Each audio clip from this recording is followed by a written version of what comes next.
রিমান্ডে 10 দিন ছিলাম, আপনারা জানেন। 3টা বছর আমি যাই না, ঘরের নাম শোনেন, ওই রকম জায়গায় ছিলাম। আমি আল্লাহর জন্য ওনাদেরকে ঘৃণা করছি এবং আপনাদেরকে ঘৃণা করার জন্য বলছি, এই কারণে, কারণ এগুলো মানুষ না, মানুষ নামে এগুলো জানোয়ার। আমি শুধু নাম শুনি মনে করে যে আয়না ঘর মানে চারিদিকে আয়না দেওয়া আছে। এটা কত বড় ভয়ঙ্কর! মানবতার সাথে আমরা মানবতা বিরোধী অপরাধের বিচার করলাম। এই ঘরের সাথে যারা জড়িত A to Z প্রত্যেকটা মানবতা বিরোধী অপরাধে শামিল। এদের বিচার এখনই করা দরকার। আজকে একজন ওর সাথে জড়িত যে সর্বোচ্চ পর্যায়ে, তাদের ভেতরে একজন ধরা পড়েছে অলরেডি। আমরা বিচার চাই, ওর কোনো বিচার নেই। 8-10 বছর, 12 বছর, 14 বছর একটা মাটির নিচের ঘরে, এদিকে 1.5 হাত, এদিকে 1.5 হাত। আপনি কি মনে করেন জিন্দা কবর এটা? এই কঠিন অবস্থায় যারা মানুষকে ফেলে রেখেছিল, আপনি যদি মেরে ফেলতেন, খবর দিয়ে দিতেন যে অমুক মারা গেছে, তারপরও তার স্ত্রীটা বিয়ে করতে পারতো, তার ছেলে মেয়ে জানতো যে না মারা গেছে। আপনি ব্যারিস্টার আমান আজমি, কি বলে, ব্রিগেডিয়ার জেনারেল ব্যারিস্টার আরমান, ওনার স্ত্রীর কাছে আপনি কি জবাব দেবেন বলেন তো? 8-10 বছর তার স্বামী থাকার পরও না থাকার স্বামী, সে জানেই না যে বেঁচে আছে কিনা। আজকে একটা ছবি ফেসবুকে সব পাশাপাশি ওনারা বসে আছে, দেখলাম, আমার কান্না চলে এসেছে যে মানুষ, এরপরও কিছু মানুষ জালেমদের পক্ষে এখনো পর্যন্ত সাফাই গাচ্ছে।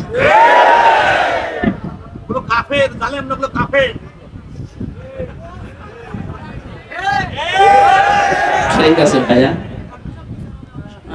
দেখেন আমার হাতে কোরআন শরীফ, সত্য কথা বলছি, আল্লাহর কসম। আমি যে কষ্ট পেয়েছি 3 বছর, আমার কষ্টের কথা আমি আল্লাহর জন্য মাফ করে দিয়েছি, কিন্তু ওনারা যা করেছে ওটা মাফ পাওয়ার মতো না।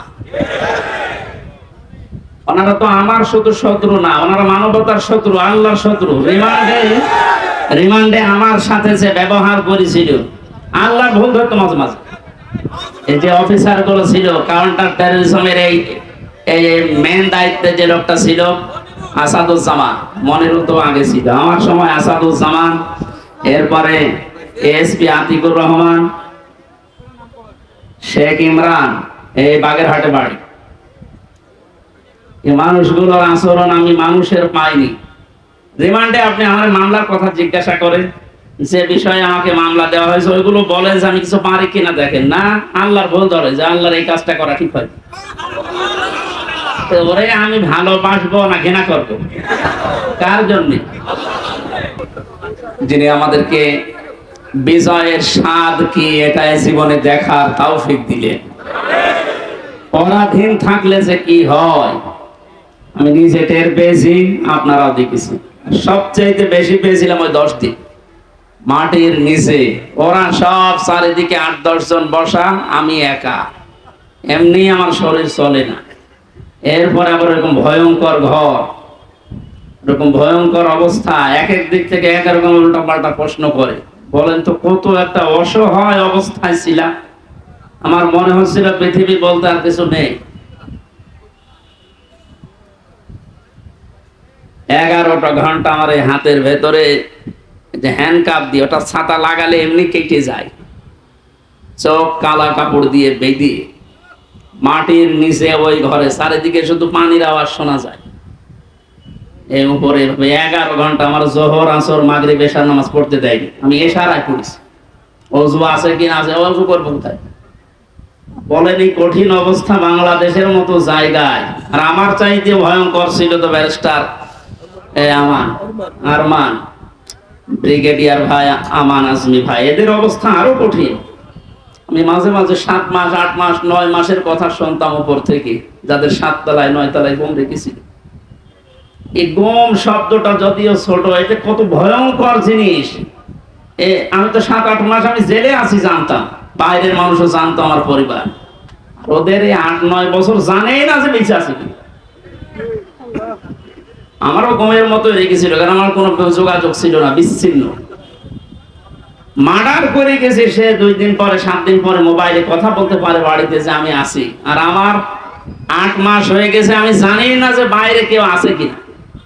কারারক্ষীর কাছে একটু চিরকুট লিখে দিলে ওই যাবে আসবে, তারপরের দিন তার ডিউটি পড়বে, বাড়িতে যাবে, বাড়ি থেকে সংবাদ আসবে, সে আসতে আসতে মনে হবে সংবাদ বাসি হয়ে যায়।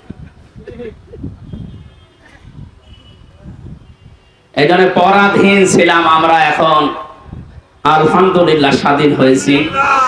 স্বাধীন হলে বিজয় পেলে মানুষ কি করবে, আজকের তেলাওয়াতকৃত আয়াতগুলোতে আল্লাহ জানিয়েছে। আমরা কোরআন থেকে নিতে চাই নাকি? মান ক্বালা বিহি সাদাকা, যারা কোরআন দিয়ে কথা বলে, নবীজি বলেন এরা সত্য কথা বলে। এই জন্য আমরা সত্য কথা শুনতে চাই এবং বলতে চাই কোরআন দিয়ে। ওমান আসদাকু মিনাল্লাহি কিলা, আল্লাহর চাইতে সত্য কথা কেউ বলে? আর ওমান হাকামা বিহি আদালা, যারা কোরআন দিয়ে বিচার করে এরা ন্যায় বিচার করতে পারে। সত্যি যদি কোরআনের বিচার ব্যবস্থা কায়েম হয়ে যায়, জালেম সারাস এরা যদি এদের বিচার দুনিয়ায় পেয়ে যায়, এদের উপকার আমাদের উপকার। কারণ জালেমের বিরুদ্ধে মামলা হামজার না, জালেমের বিরুদ্ধে মামলা কার? এটাকে আমি বানালাম। সূরা শূরা 25 নাম্বার পারা 6 নাম্বার পৃষ্ঠা 12 নাম্বার লাইনে 42 নাম্বার আয়াত। আল্লাহ পাক বলেন ইন্নামাস সাবিলু আলাল্লাযিনা ইয়াজলিমুনান নাস ওয়া ইয়াবগুনা ফিল আরদি বিগাইরিল হক উলাইকা লাহুম আযাবুন আলীম। এটা তাফসীরে ফি জিলালিল কোরআন। আমি জেলখানায় থাকতে যে তাফসীরগুলো দেখতাম তার ভেতরে এটা একটা, ফি জিলালিল কোরআন। জালেমরা বাস্তবতায় যা দেখলাম, এই জালেমগুলো জানে না যে জেলখানায় বসে বসে সাইয়্যিদ কুতুব এই জিলালিল কোরআন তাফসীর লিখেছে। এইটা জেলখানায় চলতে দেয়, অথচ সাইয়্যিদ আবুল আলা মাওদুদী রাহমাতুল্লাহ আলাইহির ফি জিলাকি তাফহিমুল কোরআন ঢুকতে দেয় না। ও জালেমরা জানে যে ওইটা কত বড় কঠিন, আর ওর লিখাই হয়েছে জেলখানায় বসে, ওটা পড়তে দিতেও ওখান থেকে রেফারেন্স হিসাবে যেগুলো বলবো বেশিরভাগ ওখান থেকে, বাকিগুলো তাফসীর ইবনে কাসির। আল্লাহ পাক বলেন কিয়ামতের ময়দানে আমি আল্লাহ নিজে মামলা দায়ের করব, আমি নিজে কেস করব, নিজে অভিযোগ দায়ের করব তাদের বিরুদ্ধে যারা মানুষ হয়ে মানুষের উপরে অত্যাচার চালিয়েছে। ইয়াজলিমুনা নাস, আল্লাহ ইয়াজলিমুনা এটা মোজারে দিয়েছেন, বর্তমান ভবিষ্যৎ, প্রেজেন্ট ফিউচার। নাস দিয়েছেন আল্লাহ, ইয়াজলিমুনা মুসলিমুনা দেয়নি। মানুষ হয়ে যারা মানুষের উপরে জুলুম করে, তাদের অধিকার নষ্ট করছে, করবে, তারা মামলার আসামি হামজা না আল্লাহ? বাংলাদেশে এই 15 বছরে আপনি যা করেছেন মানবতার সাথে, আপনি শুধু হামজার একা মামলার আসামি না, কিয়ামতে আপনি 15 কোটি মানুষের এবং আল্লাহর মামলার আসামি। আল্লাহর মামলার আসামিদেরকে আমরা এই মুক্ত স্বাধীন দেশে আর দেখতে চাই? কোনো দরকার নেই। শয়তান যেমন আল্লাহর গজব প্রাপ্ত, এগুলো আল্লাহর গজব প্রাপ্ত। শয়তান একজনের সাথে দোস্তি করেছিল, সারাদিন বন্ধুত্ব করার পরে সন্ধ্যাবেলা শয়তান ওরে ডাক দিয়ে বলছে, বন্ধু সারাদিন তো তোমার সাথে চললাম, ফিরলাম, খেলাম, আমি এখন আর থাকতে চাই না, আমি গেলাম। কেন? আমি তোমার সাথে থাকতে ভয় পাই। আমার সাথে থাকতে ভয় পাও? সারাদিন তো ছিলে, কে তুমি? আমার পরিচয় তো ওইভাবে আগে নাওনি, আমি হচ্ছে ইবলিশ, সুরত ধরে এসেছিলাম। ও তখন আশ্চর্য হয়ে বলে যে আপনি দূর হয়ে চলে যাবেন আমার কাছ থেকে, আপনার পরিচয় পেলে তো আমি দূর হতাম না। আমি যেতে চাই এই কারণে, কারণ আমি আল্লাহর একটা বিধান মানি নাই। এই কারণে আল্লাহ আমারে একটা সেজদা না মানার কারণে পৃথিবীতে পাঠিয়েছে, তাও লানত দিয়ে। আমার নাম মারদুদ, আমার নাম রাজিম, কত রকমের নাম আমার উপরে দিয়ে আল্লাহ আমার বিদায় দিয়েছে। আর আজকে 17টা সেজদা ফরজ ছিল তোমার প্রতি, একটা সেজদাও দাও। আল্লাহ রাগ করে তোমার উপরে যে গজব নাযিল করবে, ও গজবে আমি শয়তানও পড়ে যাব। ও আল্লাহর একটা বিধান লঙ্ঘন সেজদা, এটা লঙ্ঘন করে যদি ভয় পায়, এই 15 বছরে আপনি 500 বিধানের একটাও মানেন না, আরো মানুষকে মানতে দেন না। এর গায়ে যদি জিন লাগে নিয়ে আসবে মা বাবা আমার কাছে, সূরা নাস আর ফালাক, এমনকি আয়াতুল কুরসি পড়ে ফু দিলে চলে যাবে, এটা আমাদের বিশ্বাস। এবং যাই, আর আমার তো মনে হচ্ছে এই ঘটনাটা বলার পর শয়তান আল্লাহর একটা মাত্র বিধান সেজদা দেওয়া লাগবে এটা মানে নাই। কিন্তু আল্লাহর বিধানের এগেইনস্টে নতুন করে কোনো বিধান শয়তান বানায়। কথা বুঝতেছে? আল্লাহর বিধানও মানে না, এতটুকু শেষ। এগেইনস্টে নতুন করে কোনো বিধান বানিয়ে মানবো এরকম কিছু শয়তান করে। তো আল্লাহর এই পৃথিবীতে ক্ষমতা পেয়ে আল্লাহর যে বান্দা নিজে আল্লাহর বিধান মানে না এবং আল্লাহর বিধানের বাইরে নতুন করে বিধান বানিয়ে আল্লাহর বান্দাদেরকে মানতে বাধ্য করে, এটা শয়তানের চাইতে বড়। জিন শয়তান ধরলে তো নাচ ফালাক আর ইখলাস পড়লে চলে যাবে, আর ওরে পুরা কোরআন শরীফ তেলাওয়াত করে ফু দিলেও যাবে না। সুতরাং এরকম এত বড় শয়তান আমরা আর দেখতে চাই না। মুক্ত যখন হয়েছে আলহামদুলিল্লাহ, কোরআন কি জানিয়েছে বিজয়ের পরে আমরা ওইগুলো এখন শুনবো। আমার কথার অর্থ বোঝেন আপনি? সুতরাং যারা আল্লাহর মামলার আসামি, ছোটখাটো বিষয় এটা না, অনেক ভারী কথা। আপনি আল্লাহর মামলার আসামি হয়ে গেছেন, কিয়ামতে আপনি উকিল পাবেন কোথায়? দুনিয়ার দিকে তাকিয়ে টের পাচ্ছেন। 10 দিন আগে যার কথায় হাইকোর্ট, জজ কোর্ট, সুপ্রিম কোর্ট, প্রত্যেকটা কোর্ট ওঠা বসা করতো, এখন তার পক্ষে একজন আইনজীবী দাঁড়াবে, কেউ রাজি না। তার দলের লোক নেই। লক্ষ লক্ষ মানুষ এই পৃথিবীতে তার ভক্ত ছিল, সন্তান। একটা বিচারপতি দাঁড়াবে, একটা উকিল দাঁড়াবে তার পক্ষ নিয়ে, কেউ রাজি নামে জালেমের পক্ষে। এখন ডিম খেতে খেতে মরছে, ডিমটা মুখ দিয়ে খেলিতে হয়, কত জায়গা দিয়ে ডিম খাচ্ছে। ওই জায়গাতে যখন আলেমদেরকে মাজায় দড়ি দিয়ে ছাগলের মতো তুলতেন, আমার মতো মানুষ, আপনি জানেন না হামজা কি? ও নিজেও বলতো রিমান্ডে, আপনি কিছু করেন না, আমি জানি। কিছু জানেন তো আমার হাতে যে এটা বাইন্ধে দিলেন, এই তো যথেষ্ট, আমি কি পালিয়ে যাব? পায়ে দিয়েছে ডান্ডা বেড়ি, মাজায় দিয়েছে দড়ি, মনে হচ্ছে ছাগল টেনে নিয়ে যাচ্ছে। আর ওই কোর্ট চত্বরে মানুষগুলো, কিছু মানুষ কান্ত আর কিছু শয়তান আসে দেখে টিপ্পনি কাটত, যা হচ্ছে ঠিকই হচ্ছে, এবার ঠেলা টের পাও।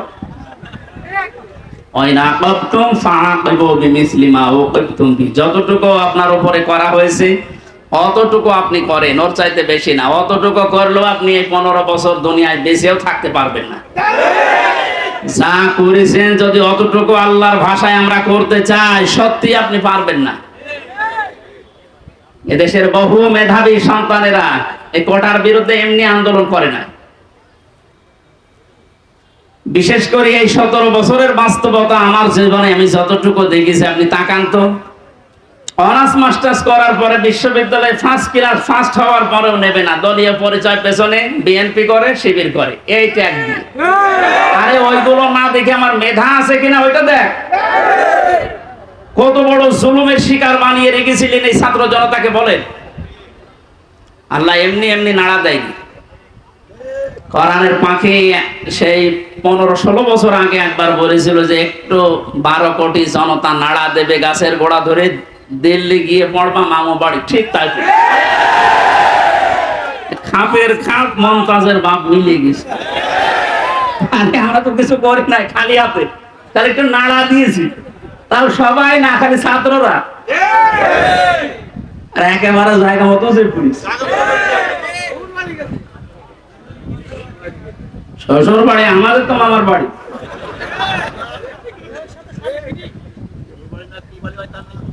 যাই হোক, আমি সে কথা বলতে চাচ্ছি, আমরা কোরআনে কারিম থেকে কথা শুনতে চাই এবং জালেম যারা, তারাও যেন মরণের পরে অন্তত তাদের আর বিচার না হয়, এই জন্য দুনিয়াতে আমরা তাদের বিচার দেখতে চাই।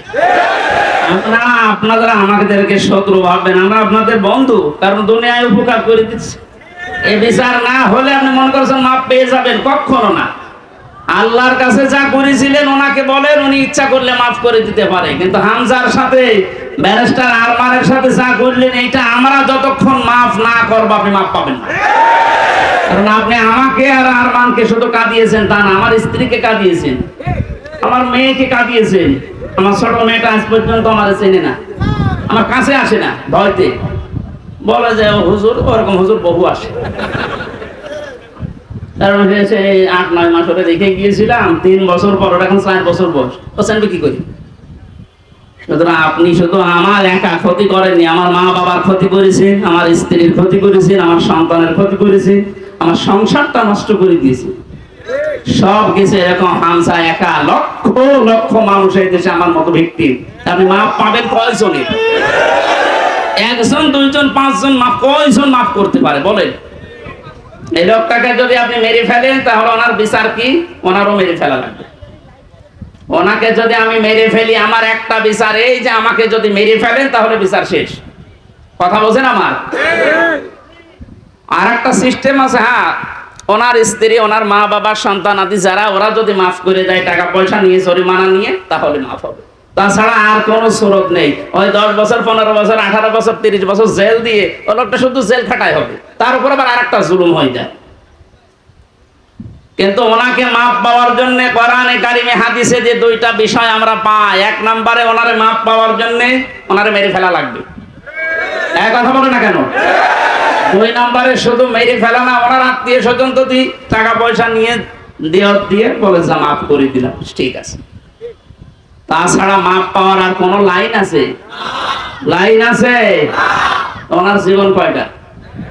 উনি আমাকে মেরেছে, আমি ওনাকে মেরে ফেললাম, শেষ হয়ে গেল। কিন্তু ওই লোকটা যদি 500 মানুষ, 2700 ছাত্র হত্যা করার কারণ হয়, ওকে 2700 বার মারা লাগবে। পরে 2700 বার মারা যাবে? এমনি মরে গেছে, এমনি মরে যাচ্ছে। যে 2700 বার মারা যাবে কোন কায়দায়? একবার মরলেই তো শেষ।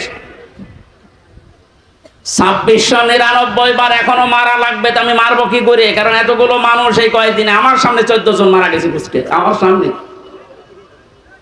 আমি মরণের পর 5 তারিখে যেদিন স্বাধীন হয়ে যায়, 6 তারিখে সকাল বেলায় প্রত্যেকের বাড়িতে আমার যা সমর্থ ছিল, এমনিতে আমিও মুসলিম, যতটুকু পেরেছি 2 মাস চলার মতো তাদেরকে দিয়ে এসেছি। নেন, হাসপাতালে গিয়েছিলাম দেখতে, এক একজনের যে অবস্থা, এই জায়গায় গুলি লাগিয়ে, এই জায়গায় বন্দুক লাগিয়ে দিয়েছে, এই জায়গায় লাগিয়ে দিয়েছে, লজ্জাস্থান নষ্ট হয়ে গেছে।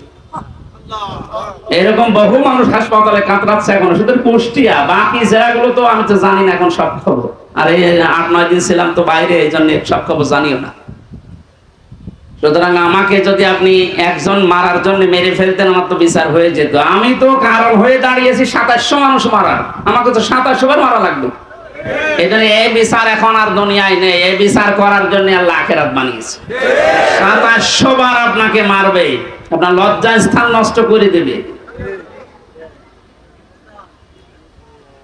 এই জন্য বলছি, জালেম যারা আছেন এখনো ফিরে এসে যে সমস্ত মানুষের উপরে জুলুম করেছিলেন, ওনাদের কাছে যান, ওনারা যদি কিছু করতে পারে। তাছাড়া আল্লাহ জানিয়েছেন যে আমি মাফ করব না, কারণ এটা আমি দায়িত্ব ছেড়ে দিয়েছি যাদের উপরে জুলুম করেছিল তাদের উপর। এখন তাদেরকে বলেন, ওনারা যদি মন থেকে কিছু করে, তাছাড়া আপনি দুনিয়াও ধ্বংস করেছেন, আপনার আখিরাতও ধ্বংস হয়ে যাবে। আল্লাহ তুমি আমাদেরকে জালেম হওয়া থেকে রক্ষা করো। কারণ জালেমদেরকে আল্লাহ বারবার কোরআনে জানিয়েছেন, আল্লাহু লা ইয়াহদিল কওমাজ জালিমিন, জালেমদের আমি পথ দেখাই না, হেদায়েত দেই না। আমরা যদি অনেকে বলে, হুজুর আমাদের কেন্দ্রীয় আমির বারবার দোয়া করে, তো দোয়া করে করবো কি? জালেমদের তো হেদায়েত হবে না, জালেমদের কোনো হেদায়েত নেই। আর জালেমকে ক্ষমা করে দেওয়ার অর্থ হচ্ছে মাজলুমের উপর অবিচার করা। আপনি কোনদিন ব্যারিস্টার আজমের ব্যারিস্টার আরমানের স্ত্রীর কাছে মাপ পাওয়ার কথা না, সে মানুষ ছিল আপনার মতোই। এরপরও বলছে আপনারা চেষ্টা করেন, যদি মাপ পান, না পাইলে বুঝবেন আপনার দুনিয়া আখিরাত ধ্বংস হয়ে গেছে। আল্লাহ তুমি আমাদেরকে মাফ করো, বলেন আমিন। কোরআনের বিচার যতদিন পর্যন্ত কায়েম না হচ্ছে, বসে থাকার, থেমে থাকার আমাদের কোনো সুযোগ নেই। যে যেখান থেকে আসি আমরা চেষ্টা চালাবো, চর্ম চোখে দেশে দেখতে চাই আল্লাহর কোরআন দিয়ে বাংলাদেশটা চলছে।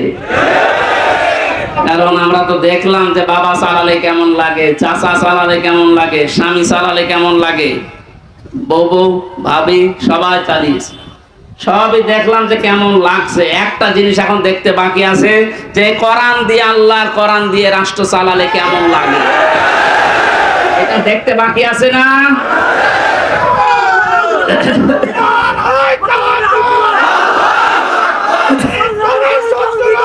আলহামদুলিল্লাহ।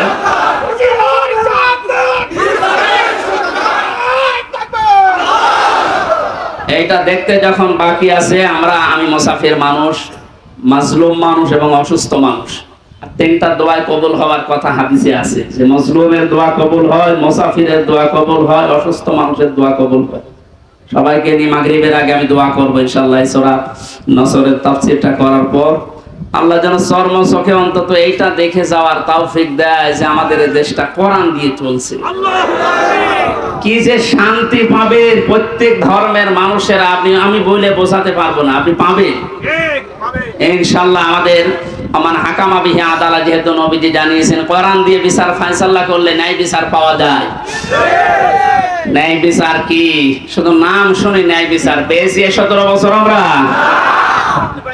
আমার এক ঠনকো মূল্য চুরি মামলা দিয়েছিল, আমার মামলা খুব কঠিন না, মূল্য চুরি করলে যা হয় ওই রকম একটা।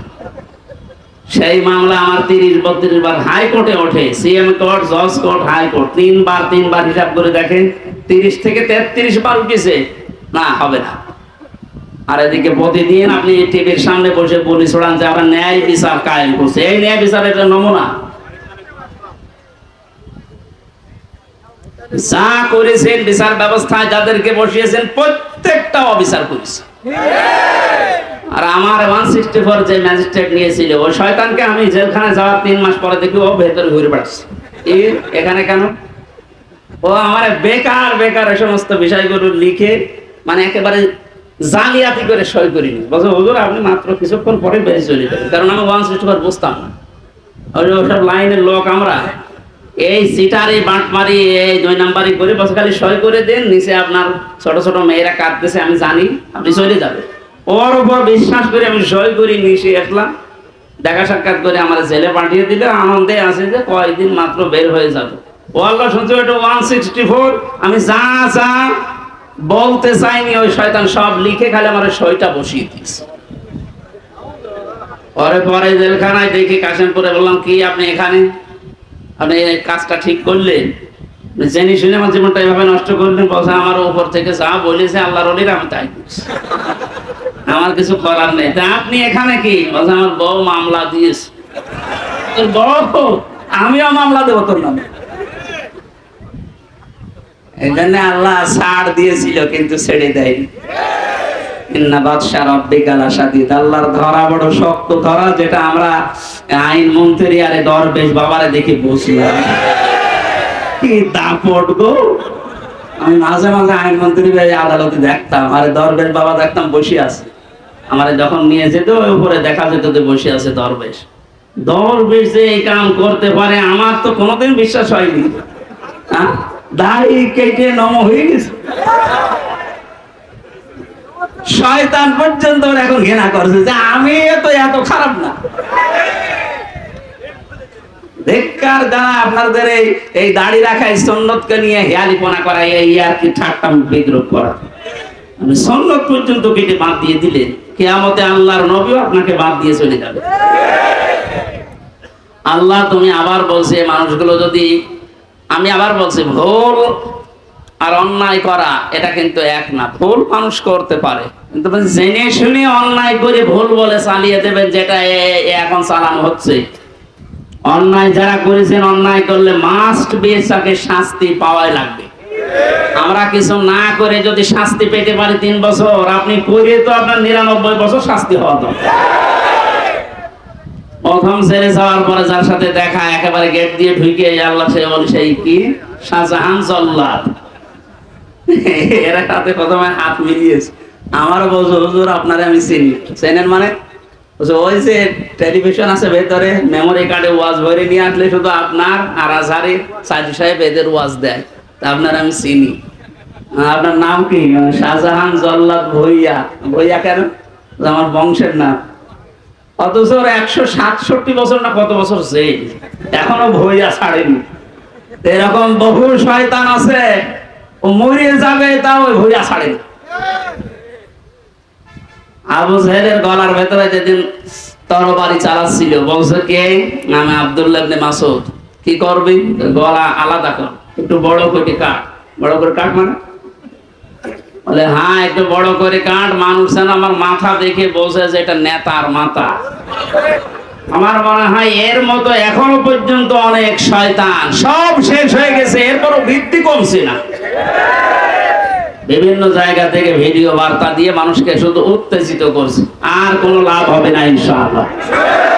আপনি যাই করেন আর কোনো লাভ হবে না, এদেশের মানুষ বুঝে গেছে। ধোঁকা দিয়ে বোকা বানিয়ে বেশি দিন রাখা যায় না। এই জন্য কোরআনের বিচার ব্যবস্থা যদি কায়েম হয়, দল মত এখানে আর নেই। সবাই যেহেতু আমরা মুসলিম, 96% মুসলমানের দেশে কোরআনের বিচার চলবে না মানে? এই কথা বলেন না কেন? এই বিষয়ে কারো দ্বিমত আছে? আপনি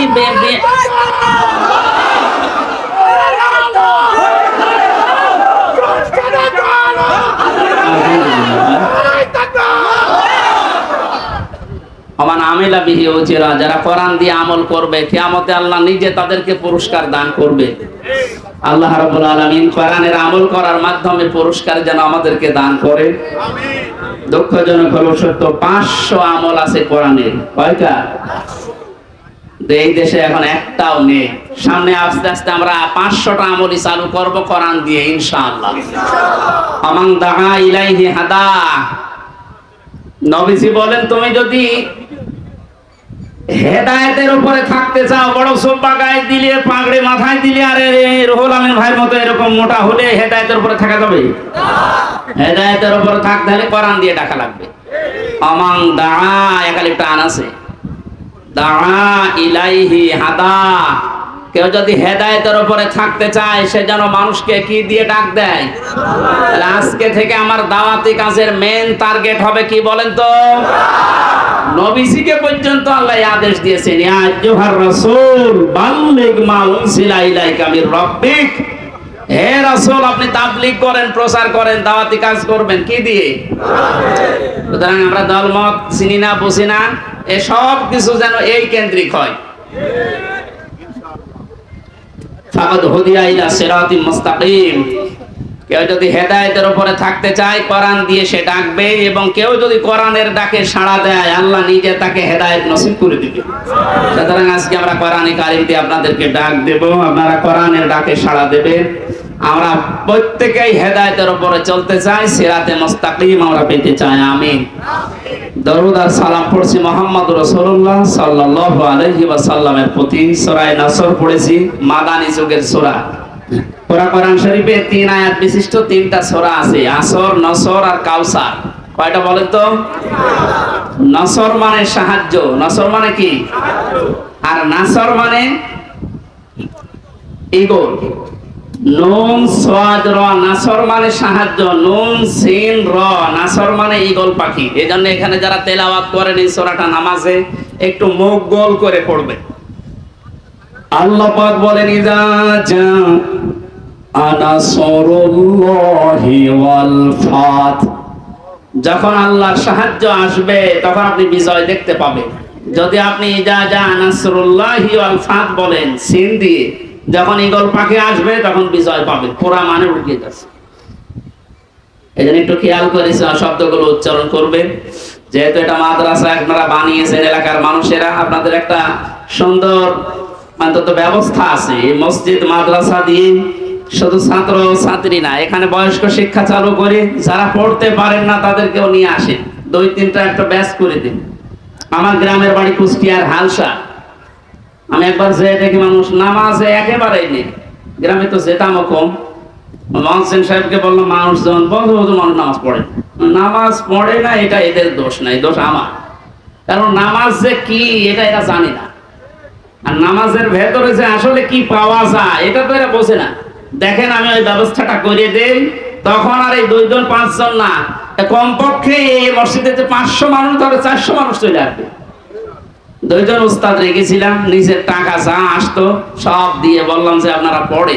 মাগরিবের পর থেকে বাবার বয়সী লোক যারা কাজ কাম নেই, সারাদিন মাঠে ঘাটে খাটে, বললাম পড়ে, কিচ্ছু দেওয়া লাগবে না, সব খরচ আমার, আপনার শুধু কোরআনটা শেখে। ওলা 2-3 মাস যাবার পরে দেখি মসজিদের চেহারা পাল্টিয়ে গেছে। কিন্তু মাঝখান থেকে তো আমার জীবনে একটা কালো মেঘ নেমে আসলো। ওই গেলাম, ধরে নিয়ে গেল, 3 বছর এই যে বন্ধ হয়ে আছে, এখনো চালু করতে পারি নাই, আবার সামনে করবো ইনশাআল্লাহ। আমি দেখেছিলাম মাত্র 2-2.5 মাসের ব্যবধানে কত মানুষ এই যে নামাজে, তখন তাদেরকে পিটিয়েও আপনি দূর করতে পারবেন না। সুতরাং এখানে মাদ্রাসা মসজিদ বানিয়েছে বয়স্কদের জন্য, মাগরিব থেকে এশা, এশা থেকে আরো রাত 9টা 10টা পর্যন্ত কোরআন কেন্দ্রিক আসেন সবাই, দলমত নির্বিশেষে। তখন আপনাকে কোরআনে কারীম নিজেই হেদায়েত দিয়ে পথ দেখিয়ে দেবে। এই জন্য তেলাওয়াত শুদ্ধ করা দরকার। এখানে বহু মানুষকে আমি দেখি, একটু বলেন তো ভাই, 7টা আয়াত পড়ে সূরা ফাতিহার 7টায় ভুল পড়ে, অথচ 10 বছর নামাজ পড়ছে না। এটা তেলাওয়াত শুদ্ধ করা দরকার। আল্লাহ পাক জানিয়েছেন, ইদা জাআ নাসরুল্লাহি ওয়াল ফাত, যখন আসবে আল্লাহর সাহায্য তখন আপনি বিজয় দেখতে পাবেন। এতদিন পর্যন্ত আমরা আল্লাহর সাহায্য কি এটা পাইনি, এজন্য বিজয়ও পাইনি। বদরের ময়দানে বিশ্বনবী মাত্র 80 জন মানুষ নিয়ে গিয়েছিলেন, না 313 জন, আর ওদের ছিল 1000 এর উপরে। আল্লাহর পক্ষ থেকে আল্লাহ সাহায্য পাঠিয়েছিলেন, এজন্য মহান আল্লাহ ওই সময় তাদেরকে বিজয় কি দেখিয়েছিলেন। আবু জেহেলের মতো এত বড় লিডারকে আল্লাহ ওই দিন দুনিয়া থেকে লাঞ্ছিত অবস্থায় বিদায় দিয়েছেন। যুগে যুগে শুধু বদরের ময়দান না, কিয়ামত পর্যন্ত এরকম বদরের ময়দান কায়েম হতে থাকবে। বড় বড় কাফের যারা, বড় বড় মুশরিক যারা, আল্লাহ দ্রোহী যারা, তাদেরকে আল্লাহ বিদায় করবেন যদি আল্লাহর সাহায্য এসে থাকে। আমাদের দেশেও কম ছিল না, বহু মানুষকে আমরা দেখেছিলাম অহংকারে পা মাটিতে পড়তো না। আল্লাহ রাব্বুল আলামিন এই মানুষগুলোকে বিদায় করে দিয়ে তার সাহায্য পাঠিয়ে একটা বিজয় আমাদেরকে যে দেখালেন, বিজয় পাওয়ার পরে যে দৃশ্যটা, এটা এখন আবাহমান জারি আছে, যেটা আমি আমার চোখে দেখতে পাচ্ছি আয়াত অনুযায়ী। দেখেন তো মেলে কিনা। ওয়ারাআইতান নাসা ইয়াদখুলুনা ফি দীনিল্লাহি আফওয়াজা। আপনি যখন বিজয় পাবেন, সাহায্য পাওয়ার পরে, তখন দেখবেন দলে দলে, পালে পালে মানুষ ইসলামে প্রবেশ করছে। বাংলাদেশের এই 64 জেলার দিকে তাকালে, শুধু ইন্টারনেটের দিকে একটু চোখ বোলান, দেখেনি আয়াতটা এখন কার্যকর হওয়া অলরেডি শুরু হয়ে গেছে। ইসলামপন্থী মানুষ, বিশেষ করে যারা একামতে দিনের দায়িত্ব পালন করে, যারা মন থেকে কাজ করে, তাদের যে অ্যাক্টিভিটিস গুলো, তাদের যে কাজকর্মগুলো, তাদের যে ইখলাস আমরা দেখতে পাচ্ছি। দাওয়াতও দেওয়া লাগছে না, তাদের ইখলাস দেখে, শুধু কাজ দেখে এখন মানুষ ইসলামে প্রবেশ করে অলরেডি ফেলছে। আমার তো মনে হচ্ছে এই আয়াতটা আল্লাহ আমাদেরকে অলরেডি দেখাবে। সূরা কাসাস থেকে একটা আয়াত কালকে আমি পড়ছিলাম, অনুরিদু আন্না মুন্না আলাল্লাযীনা ইসতুযইফু ফিল আরদি ওয়া নাজআলাহুম আইম্মাতাও ওয়া নাজআলাহুমুল ওয়ারিসিন। ওই কিচ্ছা কাহিনী না, একেবারে বাস্তব যেটা ঘটবে বা ঘটতেছে, ওইটা আপনি কোরআন থেকে শোনেন। আল্লাহ পাক বলেন, ওই জামানায় হযরত মুসা আলাইহিস সালামের যে দলটা ছিল, তিনি সেই দলের লিডার ছিলেন। ফেরাউন বহু দলে বিভক্ত করে মানুষদেরকে দুর্বল করে রেখেছিল।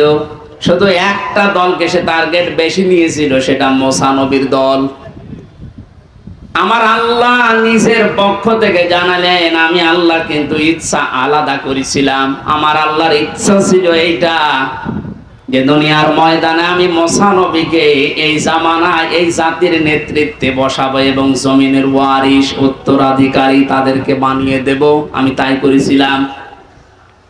এটা এখন বাস্তব আমার মনে হচ্ছে, আমার চোখে ভাসতেছে। আল্লাহ, তুমি সূরা কাসাসের 5 নাম্বার আয়াতটা আমাদেরকে দেখাও। স্বৈরাচার নব্য ফেরাউন এই পৃথিবীতে বহু দল ছিল এদেশে। সব দলকে টার্গেট না করে শুধুমাত্র